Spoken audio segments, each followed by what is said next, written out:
Hello everyone, welcome to कलयुग पाठशाला। जैसा कि आप सभी जानते हैं कि प्रीवियस क्लासेस में हमने मिस्र की कला, मेसोपोटामिया की कला, इन सभी को पढ़ा था। तो आज हम पढ़ेंगे बाइजेंटाइन कला के बारे में। इससे पहले अगर आप चैनल पर नए हैं तो वीडियो को लाइक और चैनल को सब्सक्राइब कर दें। तो चलिए स्टार्ट करते हैं हमारा आज का टॉपिक। हमारा आज का टॉपिक है बाइजेंटाइन कला। ये एक मोस्ट इम्पॉर्टेंट टॉपिक हो जाता है जो आपके पीजीटी के एग्ज़ाम में यहाँ से क्वेश्चंस बनते हैं। तो चलिए स्टार्ट करते हैं बाइजेंटाइन कला। अगर हम इसकी बात करें तो इसका जो बाइजेंटाइन नाम है, बाइजेंटाइन कला का जो नाम है, इसका नाम एक शहर के नाम पर पड़ा था। ठीक है, ये बाइजेंटाइन जो कला का नाम है ये किसके नाम पे पड़ा है? बाइजेंटियम नामक एक नगर था जिसके आधार पर इस कला का नाम क्या पड़ा था? बाइजेंटाइन कला पड़ा था। ठीक है, और इसका जो अगर बात करें उदय या फिर कहाँ से स्टार्ट हुई है बाइजेंटाइन कला, तो वह स्टार्ट हुई है फ्रांस से। ठीक है, कहाँ से? फ्रांस से मानी जाती है। तो चलिए देख लेते हैं। अब बात करते हैं इसके उदय की बारी। अगर इसके उदय के बारे में बात करी जाए तो बाइजेंटाइन कला का उदय फ्रांस में हुआ था। यानी इस कला का जो प्रारंभ है वह कहाँ से माना जाता है? फ्रांस से माना जाता है। कहाँ से माना जाता है? फ्रांस से माना जाता है। तो आपसे पूछा जा सकता है कि बाइजेंटाइन कला का प्रारंभ कहाँ से माना जाता है? तो फ्रांस से माना जाता है। ठीक है, नेक्स्ट है कि बाइजेंटाइन नाम जो इसका पड़ा हुआ है बाइजेंटाइन कला का, वह किसके आधार पर पड़ा था? तो बाइजेंटाइन नाम बाइजेंटियम नामक नगर के आधार पर पड़ा था। किसके आधार पर? बाइजेंटियम एक नगर था जिसके आधार पर बाइजेंटाइन जो कला का नाम है वह किसके आधार पर पड़ा है? बाइजेंटियम जो नगर था उसके आधार पर इस कला का नाम बाइजेंटाइन कला पड़ा है। ठीक है, तो आपको क्लियर हो गया कि इसका उदय कहाँ पर हुआ है? फ्रांस में हुआ है। और इसका जो नाम है वह किसके आधार पर पड़ा है? तो बाइजेंटियम एक जो नगर था उसके आधार पर इसका नाम बाइजेंटाइन कला पड़ा। यह नगर प्राचीन यूनानी साम्राज्य की पूर्व राजधानी थी। यानी जो ये बाइजेंटियम नगर था ये क्या था? ये प्राचीन जो यूनानी साम्राज्य था इसकी पहले की राजधानी था, यानी पूर्व राजधानी था। यानी प्राचीन जो यूनानी साम्राज्य था उसकी पूर्व राजधानी रहा है क्या? बाइजेंटियम जो नगर है। ठीक है, चलिए 330 ईस्वी में सम्राट कॉन्स्टेंटाइन ने बाइजेंटियम नामक नगर को जीत लिया और इस नगर का नाम कॉन्स्टेंटिनोपल रख दिया और इसे पूर्वी रोमन साम्राज्य की राजधानी घोषित किया गया था। और वर्तमान में ये कहाँ पर है? टर्की या तुर्की प्रदेश का इस्तांबुल नगर है। चलिए अब इसको समझ लेते हैं।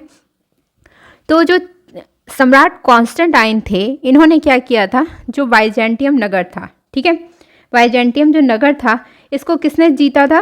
सम्राट कॉन्स्टेंटाइन ने। और कब जीता था? तो इसको जीता था इन्होंने 330 में। ठीक है, फिर क्या होता है कि जब ये इस नगर को जीत लेते हैं तो इसका नाम ये बदल देते हैं। ठीक है, तो जो सम्राट कॉन्स्टेंटाइन थे इन्होंने इस नगर का नाम बदल दिया और क्या रख दिया? कॉन्स्टेंटिनोपल रख दिया। ठीक है, और इसी पूर्वी रोमन साम्राज्य की राजधानी घोषित किया। अभी आपने देखा इसकी पहले क्या थी? पूर्व राजधानी बाइजेंटियम नगर था।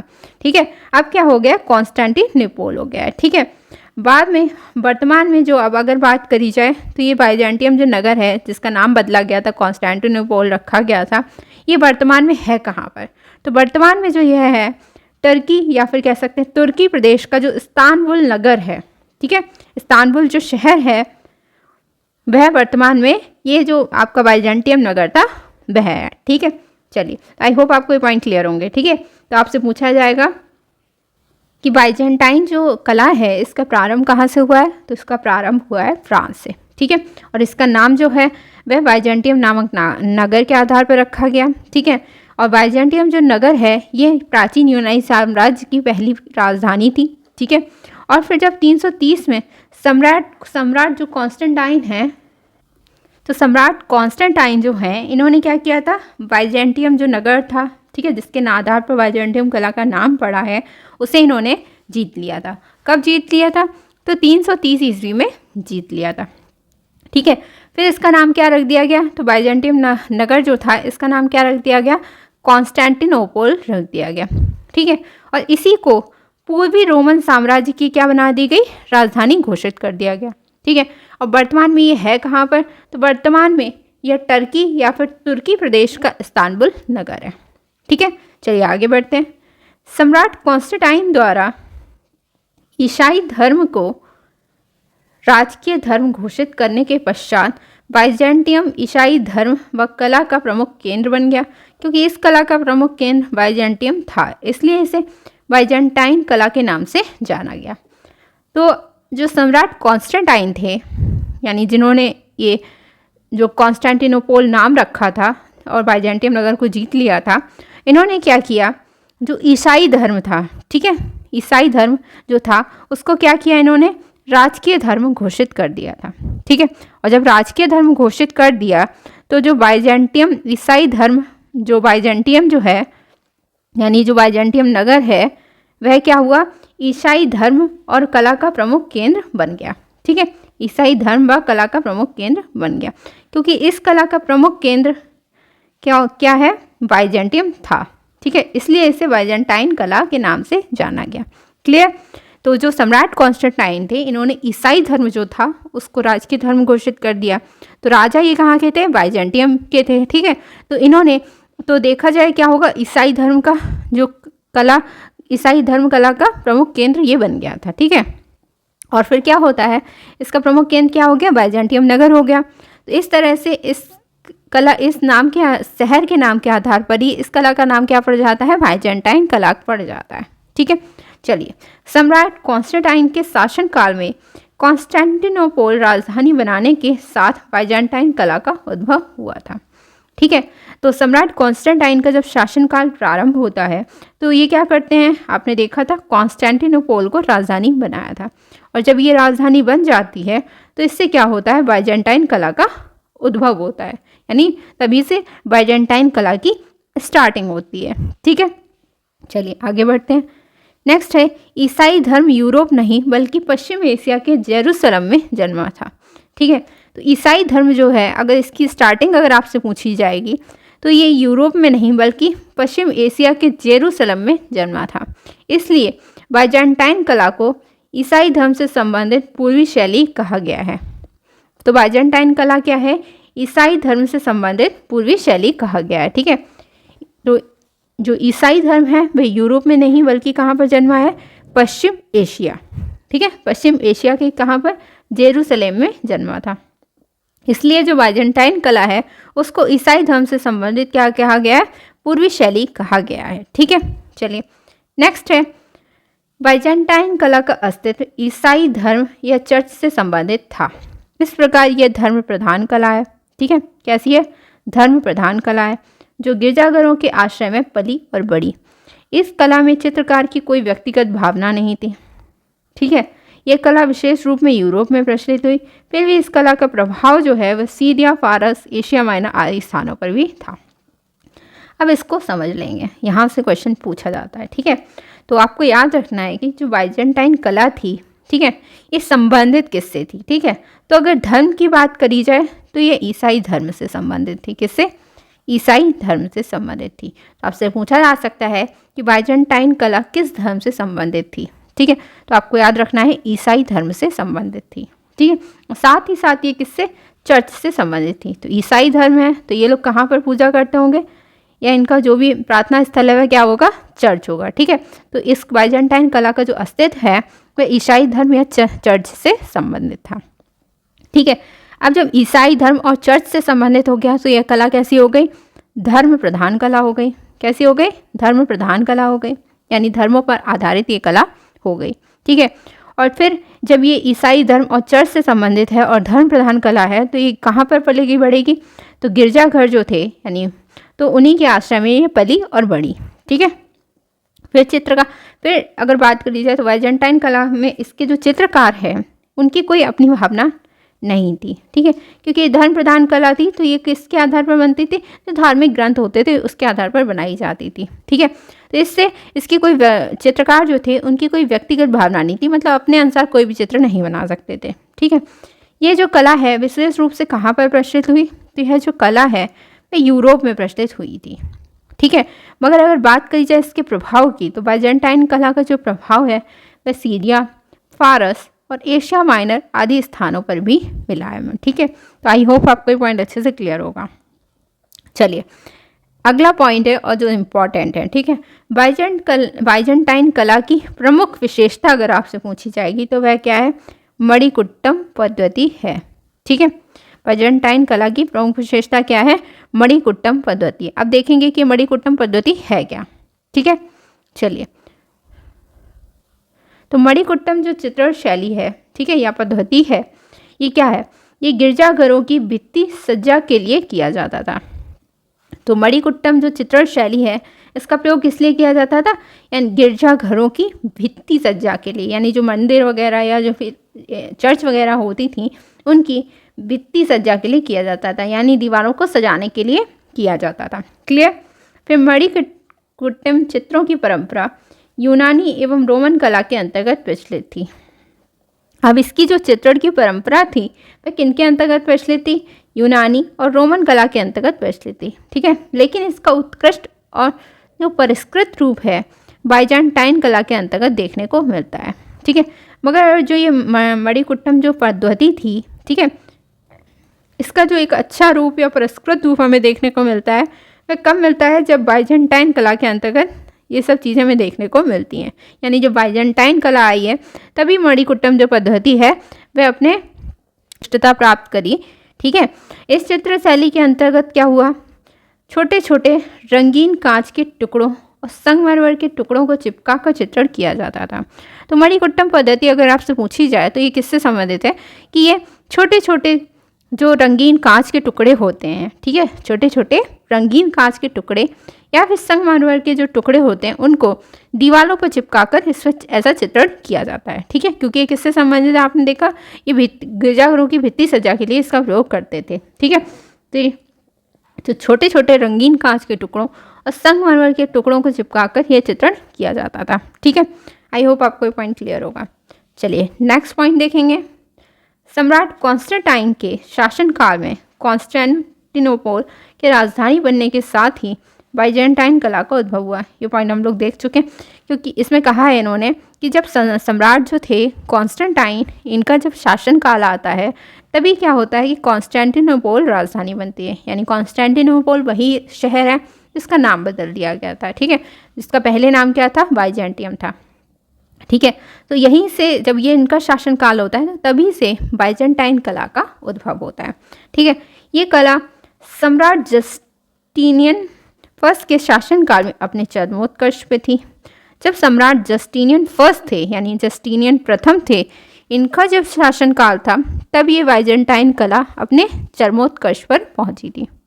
ठीक है, तो आपको याद रखना है कि बाइजेंटियम जो चित्रकला है या बाइजेंटियम जो कला है किसके शासनकाल में अपने चरमोत्कर्ष को प्राप्त हुई? तो वह सम्राट जस्टिनियन प्रथम के। ठीक है, यह बाइजेंटियम कला का प्रथम स्वर्ण युग माना जाता है। यानी सम्राट जस्टिनियन का जो शासनकाल है ये बाइजेंटियम कला का प्रथम स्वर्ण युग माना जाता है। ठीक है, याद रखना है आपको कि प्रथम स्वर्ण युग कब माना जाता है? तो ये माना जाता है सम्राट जस्टिनियन के शासनकाल को। ठीक है, चलिए आगे देखेंगे।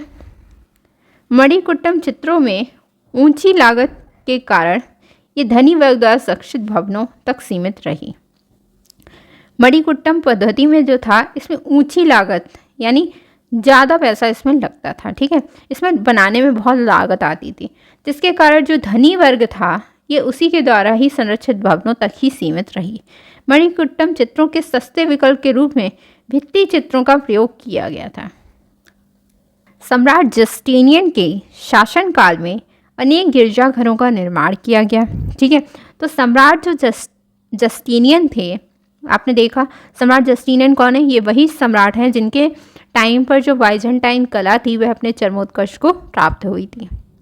या फिर बाइजेंटाइन कला का जो पहला स्वर्ण युग माना जाता है वह किसके टाइम को माना जाता है? सम्राट जस्टिनियन के शासनकाल को माना जाता है। ठीक है, तो सम्राट जस्टिनियन जो थे इनके शासनकाल में क्या होता है? अनेक गिरजाघर बनवाए जाते हैं। ठीक है, क्या होता है? अनेक गिरजाघरों का निर्माण करवाया जाता है। ठीक है, फिर इटली में, कहाँ पर? इटली में बना हुआ रेवेन्ना के सान वाइलेट, जो ये क्या है? एक गिरजाघर है। ठीक है, कौन सा? रेवेन्ना के सान वाइलेट नामक जो एक गिरजाघर है, इसमें कला की चरम उन्नति दिखाई देती है। ठीक है, यहाँ पर जो कला है उसकी चरम उन्नति हमें यहाँ देखने को मिलती है। कहाँ पर? इटली के रेवेना के सॉन वायलेट जो गिरजाघर है उसमें। ठीक है, फिर बात करते हैं आगे। 526 से लेकर 547 के मध्य यह गिरजाघर बना है। ठीक है, कब बना है? 526 से लेकर 547 के मध्य ये गिरजाघर बनवाया गया है। ठीक है, और ये गिरजाघर है कैसा? तो यह गिरजाघर है अष्टभुजी। कैसा है? अष्टभुजी यह गिरजाघर है, जिसमें खिड़कियां भी हैं, गुंबद भी हैं, अर्ध गुंबद भी है, और आदि जो सभी हैं उनको किससे बनाया गया है? मणिकुट्टम चित्रण विधि से अलंकृत किया गया है। ठीक है, तो इन सभी चीज़ों को कैसे अलंकृत किया गया है? मणिकुट्टम चित्रण विधि से। और मणिकुट्टम क्या है? चित्रण विधि, जिसमें छोटे छोटे कांच के टुकड़ों को चिपकाकर चित्रण किया जाता है। ठीक है, चलिए आगे बढ़ते हैं। मणिकुट्टम विधि का सबसे पुराना उदाहरण जो है वह रोमन शैली में पोम्पेई नगर के छोटे छोटे आलों में मिलते हैं, जिसमें रंगीन संगमरमर के छोटे छोटे टुकड़ों का प्रयोग किया गया। किंतु बाइजेंटाइन कला में कलाकारों ने अपनी रुचि के अनुसार रंगीन संगमरमर के टुकड़ों के साथ साथ रंगीन शीशे के टुकड़ों का प्रयोग किया है। तो मणिकुट्टम विधि का अगर सबसे पुराना उदाहरण आपसे पूछा जाएगा तो क्या है? रोमन शैली में। ठीक है, ये कैसा है? रोमन शैली में पोम्पेई नगर के जो छोटे छोटे आलों में हमें ये मणिकुट्टम विधि का सबसे पुराना उदाहरण देखने को मिलता है। ठीक है, और इसमें क्या किया गया है? रंगीन संगमरमर के, यानी जो संगमरमर है उसके रंगीन छोटे छोटे टुकड़ों का प्रयोग किया गया है इसमें। ठीक है, कला में कलाकार जो थे इन्होंने अपनी रुचि के अनुसार रंगीन संगमरमर का साथ साथ रंगीन शीशे के टुकड़ों का प्रयोग किया है। ठीक है, चलिए आगे देखते हैं। नेक्स्ट है, बाइजेंटाइन कला में पीले रंगों का प्रयोग अधिक किया गया है। इस कला में पीले रंग का स्वर्ण का प्रतीक माना जाता है। बाइजेंटाइन जो कला है इसमें किस रंग का प्रयोग अधिक किया गया है? तो पीले रंग का प्रयोग अधिक किया गया है। ठीक है, आपको याद रखना है कि बाइजेंटाइन कला में किस रंग का प्रयोग अधिक किया गया है? तो पीले रंग का प्रयोग अधिक किया गया है, और इस कला में पीले रंग को स्वर्ण का प्रतीक माना गया है। ठीक है, तो बाइजेंटाइन कला है जो इसमें क्या है? पीला जो रंग है उसको स्वर्ण का प्रतीक माना जाता है। ठीक है, चलिए आगे बढ़ते हैं। तो बाइजेंटाइन जो कला थी इसमें लगभग कितने वर्षों का समय लगता है? 100 वर्षों का ऐसा समय आया जब आकृति चित्रण का निषेध किया गया।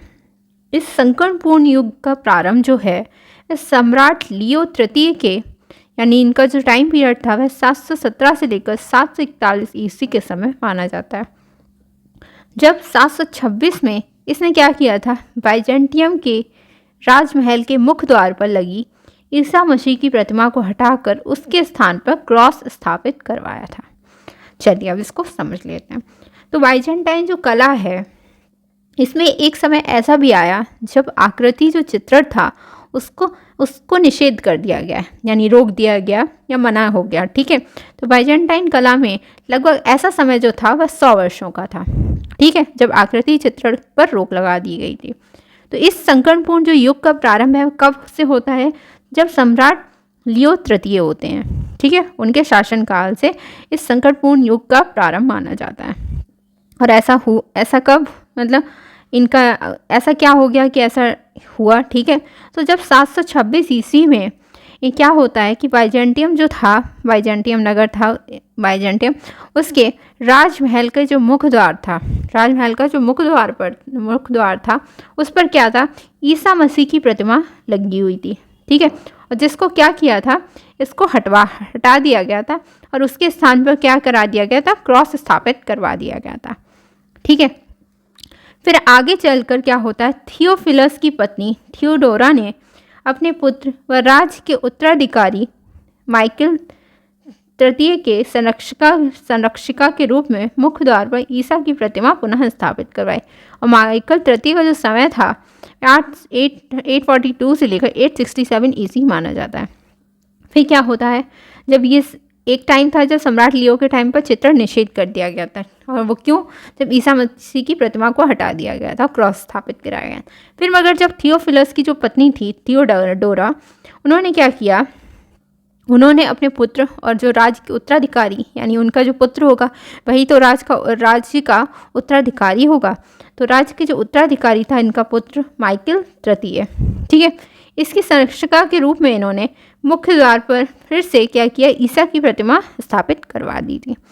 और जो माइकल तृतीय का जो समय है वह 842 से लेकर 867 ईस्वी माना जाता है। ठीक है, क्लियर। चलिए आगे बढ़ते हैं। इसी प्रकार क्या होता है, नकारात्मक जो अभियान है उसका अंत उसी स्थान से हुआ जहाँ से ये चालू हुआ था। तो ये जो चीज़ थी कि ये जो ईसा मसीह की प्रतिमा हटाई गई थी बाइजेंटियम जो राजमहल था उससे, फिर क्या हुआ लास्ट में कि फिर वहाँ पर फिर से पुनः जब स्थापित करा दी गई, तो ये जो नकारात्मक अभियान चल रहा था तो कह सकते हैं इसका अंत उसी स्थान से हुआ जहाँ से इसका प्रारंभ हुआ था।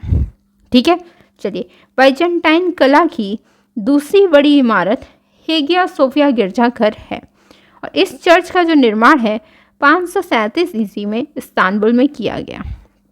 ठीक है, अगर आपसे बाइजेंटाइन कला की दूसरी बड़ी इमारत पूछी जाएगी तो वह कौन सी है, हेगिया सोफिया गिरजाघर है। ठीक है, और इसका जो निर्माण है वह 537 में किया गया है और कहाँ पर, इस्तांबुल में किया गया है। ठीक है, चलिए नेक्स्ट है जो बाइजेंटाइन कला के अंतर्गत लकड़ी पर भी चित्र बनाए गए थे जिन्हें आइकॉन या प्रतिमा चिन्ह कहा गया। तो बाइजेंटाइन जो कला है इसके अंतर्गत कुछ चित्र लकड़ी पर भी बनाए गए थे। ठीक है, किस पर, लकड़ी पर भी बनाए गए जिन्हें आइकॉन या प्रतिमा चिन्ह भी कहा गया। ठीक है, चलिए आगे बढ़ते हैं। पांडुलिपि सज्जा एवं पांडुलिपि चित्र परंपरा भी बाइजेंटाइन कला के अंतर्गत दिखाई देती है। तो पांडुलिपि आप जानते होंगे मैन्युस्क्रिप्ट, ठीक है, जो किस पर लिखी जाती थी, ताड़पत्रों पर लिखी जाती थी। तो पांडुलिपि जो होती थी उनकी सज्जा का और पांडुलिपि की चित्रण की जो परंपरा थी वह बाइजेंटाइन कला के अंतर्गत दिखाई देती है। ठीक है, तो उन पांडुलिपियों को सजाने का, ठीक है, और उनके जो चित्र बनाने का जो परंपरा है वह बाइजेंटाइन कला के अंतर्गत हमको देखने को मिलती है। ठीक है, ओल्ड टेस्टामेंट और न्यू टेस्टामेंट में विभक्त बाइबल एक धार्मिक ग्रंथ है। तो बाइबल जो है इसको दो भागों में विभाजित किया गया है, एक है ओल्ड टेस्टामेंट और एक न्यू टेस्टामेंट। ठीक है, इन पुस्तक चित्रों में चर्मपत्र, कागज व पेपेटस सूची पत्र का प्रयोग किया गया और चित्रों की जो पृष्ठभूमि है उसमें हाशिए, स्वर्ण। तो जो बाइबल थी इसको दो भागों में विभक्त किया गया था। ठीक है, यानी दो भागों में डिवाइड की गई थी, ओल्ड टेस्टामेंट और न्यू टेस्टामेंट। ठीक है, तो इन चर्मपत्र या कागज या पेपेटस सूची पत्र का प्रयोग किया गया और चित्रों की जो पृष्ठभूमि थी, यानी जो पांडुलिपि पर चित्रण किए गए थे या जो भी था, ठीक है, ये बाइबल की बात करें तो इनकी जो पृष्ठभूमि थी और हाशिए जो थे वो स्वर्ण रंग से बनाए गए थे। किससे, स्वर्ण रंग से बनाए गए थे। ठीक है, तो ये हो गई आपकी बाइजेंटाइन कला। आई होप आपको बाइजेंटाइन कला अच्छे से समझ आ गई होगी और एक एक पॉइंट अच्छे से क्लियर हो गया होगा। अगर आपको वीडियो अच्छी लगी तो वीडियो को लाइक करें, शेयर करें और चैनल को सब्सक्राइब करें। मिलते हैं नेक्स्ट वीडियो में, तब तक के लिए थैंक यू।